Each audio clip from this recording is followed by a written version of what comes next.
NASA's new program for human space exploration is called Constellation. For the first time in a generation, we will be traveling beyond low Earth orbit, returning to the Moon, and expanding human presence to Mars.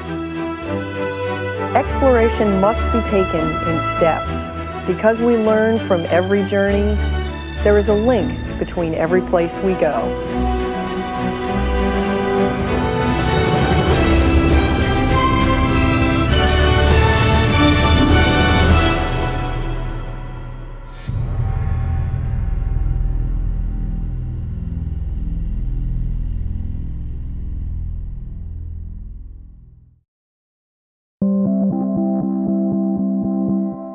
Before humankind travels to Mars, there's a lot of work to be done. With every mission, we get smarter about exploration, learning the capabilities of our hardware, learning about the environment, building partnerships, and ultimately reducing the risks of spaceflight through our knowledge gained. Taking our journey in calculated steps, Constellation will first travel close to home, 220 miles above the Earth, to a floating laboratory in space called the International Space Station. I'm Pam Melroy. As a space shuttle pilot and then shuttle commander, I've visited the space station 3 times. The station is the largest spacecraft ever built. Constructed piece by piece in low Earth orbit, it is the greatest engineering feat humankind has ever attempted. The station allows unique scientific research to take place without the constraints of gravity. But you might be surprised to discover it also plays an important part in our return to the Moon, and ultimately, humans setting foot on Mars. The Orion spacecraft is America's next manned spacecraft. So the vehicle is going to be capable of low Earth orbit operations and also capable of going beyond low Earth orbit.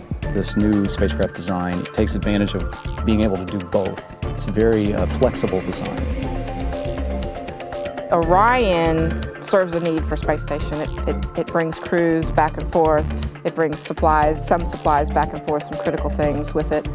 But the missions to space stations serve a big purpose for Orion as well.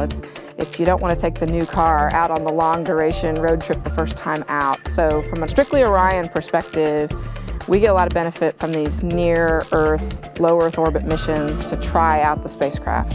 When we go to a station, virtually all the functions that we need on lunar for Orion will be exercised. You need power generation, you need thermal control, obviously all the avionics, you need rendezvous and docking, which are critical, obviously, for a lunar mission where you're sending a module to the surface and then having to rejoin with it when it returns. So virtually every system that has to be used for lunar is used during those low Earth orbit missions.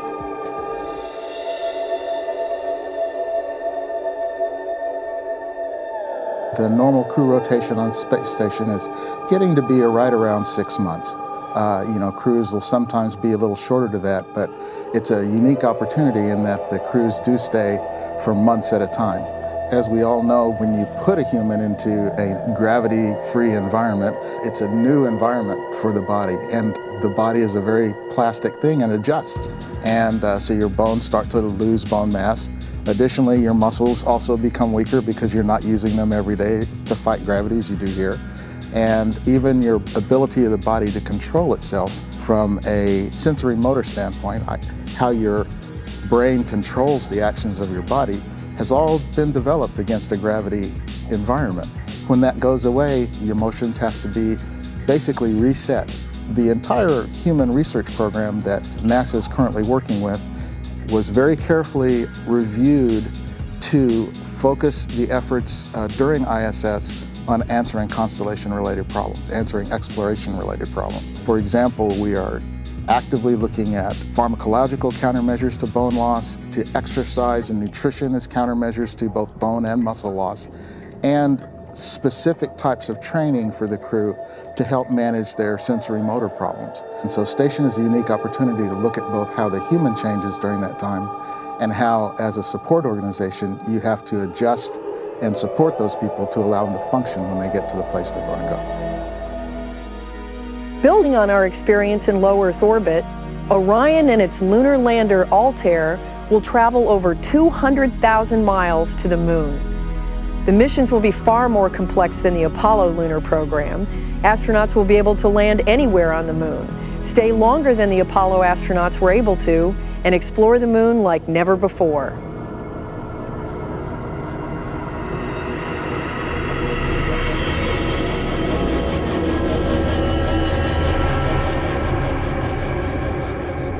Well, the Moon is fascinating to certain astronomers and geologists because it's an example of a terrestrial planet that never got past early stages of development.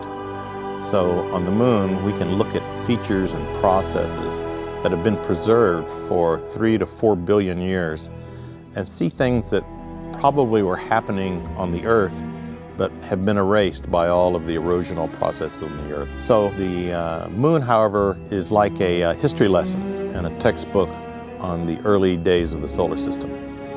The Apollo missions were 3-day missions to equatorial regions, and they did do some scientific exploration of the areas around which they landed. But in the Constellation program, we're going to the Moon to be able to learn how to live there, to stay there, to use resources that are present to enable our missions, and deal with these problems in a situation where the crew is further away from Earth. The Constellation lunar exploration scenarios fall into 2 different categories. With the Altair lunar lander, we can set a crew of 4 down anywhere on the surface of the Moon and sustain them for 7 days, whether it's to deploy a telescope or perform a geologic expedition. There's another configuration, another variant, if you will, of the Altair lunar lander, and that's called a cargo lander. And this Altair cargo version will enable us to deliver large pieces of a lunar outpost infrastructure, like a big habitat or several pressurized rovers or a large power generation capability. All the necessary building blocks of a lunar outpost, and this outpost will sustain a crew of 4 for missions up to 180 days. So the Altair lunar lander will be the mode by which we bring the crew back and forth. It will take the crew there, wait for them for their 180-day stay, and then be capable of bringing them back to the Orion spacecraft in low lunar orbit. The Constellation Lunar Program operations will really be focusing in on what are the capabilities and the techniques that we need to develop to master in order to reduce the risks associated with sending humans to Mars. As an astronomer, I've always found Mars to be one of the most fascinating planets in our solar system. Robotic rovers have explored the planet, capturing our imagination and giving us a glimpse at its many mysteries. Ultimately, the Constellation mission plan works towards building on this knowledge and putting human scientific expeditions on the red planet. Mars is a planet which is more geologically complex than the Moon, and it has had water on it at some time, interacting with it. And we see huge tectonic features and gigantic volcanoes. I mean, the Olympus Mons is one of the largest volcanoes in the solar system, about the size of the state of Arizona. So these features are new things to investigate, and of course there's always the intriguing possibility that early in the history of Mars, when there was water, there might have been the early development of life forms or something precursors to life. Human exploration of Mars is different than any mission we've conducted before. During Apollo, the missions were fairly short, 3 days there, 3 days exploring the surface, and 3 days coming back. But with human exploration of Mars, it's much more difficult. It'll take about 6 months for the crew to get out to Mars. That's about what we do on Space Station in a crew rotation mission, so we're learning a lot there. Once crews get to Mars, they'll explore the planet for about 500 days, waiting for the proper alignment between Earth and Mars. And when that alignment occurs, it'll take about another 6 months to come back.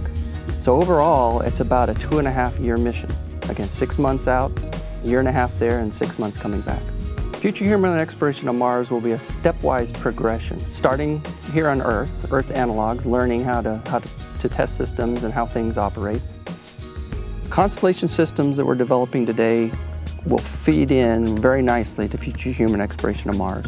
Launching the Orion capsule fits in perfectly in terms of delivering crew to low Earth orbit, up to 6 crew. The space station fits in terms of being a very vital test bed for human operations in space. Future systems that we're going to land on the surface of the moon, the habitats, the pressurized rovers, the power systems, all of those elements will be, if not identical, very similar to the systems that we'll actually take to Mars. So everything we're doing today within Constellation has a very strong feed forward from the space station to the moon, all the way to future human exploration of Mars. We don't have a firm time frame of when we might send humans to Mars, but we know it's going to be a few decades in the future. That means that today's children who are just entering elementary school may actually be the actual astronauts who fly those missions. So inspiring children to pursue math and science is very vital that we keep that going, so those children can actually be the ones that explore Mars. You know, that's one of the tasks that NASA has for humanity, is to start to extend our presence off this planet. Unlike the past, where many of the children did not have an expectation that humanity was moving in that direction, the current generation does. It is part of their culture. And so I think we'll be well positioned for that as long as we prepare them for all the things that are necessary, that, you know, we commit to education and preparing them for the skills that it's necessary to go there. I think a lot about the longevity of the Constellation program. I have a 5-year-old daughter.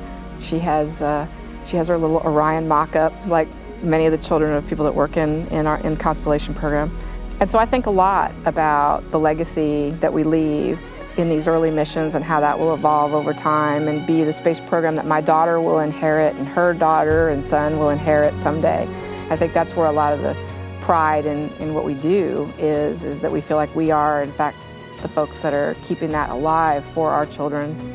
So we're now looking at a process of human movement out into the solar system, which has more than just technical implications. It has sociological implications in terms of technology development, in terms of inspiration of youth, in terms of demonstrating leadership in the world, in terms of creating new opportunities for economics and economical development in space, and scientific implications.